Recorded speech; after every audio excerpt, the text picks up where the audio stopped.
82 of the Army's elite have started one of the hardest missions an Army Ranger can face. Staff Sergeant Raymond Flores is at Fort Benning, Georgia for the 2007 U.S. Army Best Ranger competition.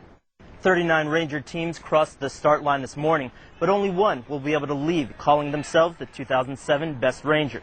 These men are in top shape, so it's going to be hard to push them physically and mentally, but the Ranger Training Brigade feels like they're up to the task.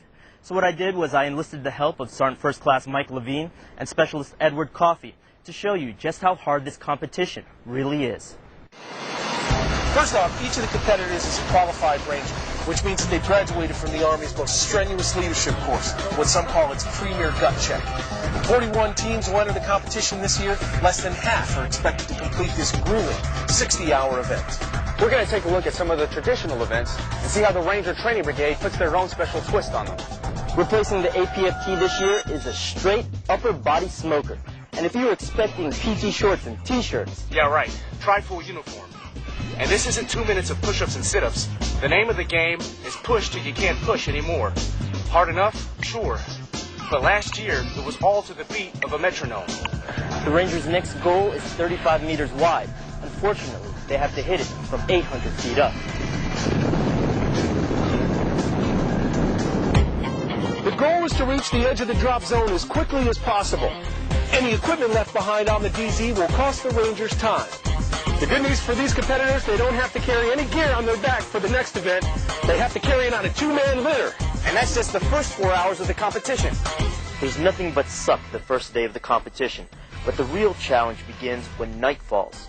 Longtime Best Ranger fans call the next event the Equalizer, a 20-plus mile road march that will last throughout the night and will test the Rangers' determination to finish. The key phrase to remember here is continuous operations. The competitors are going to be feeling the pain with limited rest and hardly anything to eat. That's going to begin to take a toll by the end of the foot march. It's going to make some teams feel the thrill of victory, others the agony of defeat. I couldn't resist that. I'm sorry. And that's only the first day of the competition. Stay tuned to the next round of services so that you can see the other events that we explored and a change to an old favorite. So, for Sergeant First Class Mike Levine and Specialist Edward Coffey, I'm Sergeant Raymond Flores. Sergeant Flores, the Ranger Training Brigade changes the competition to keep the Ranger buddy teams on their toes. What are some of the surprise events in store this year?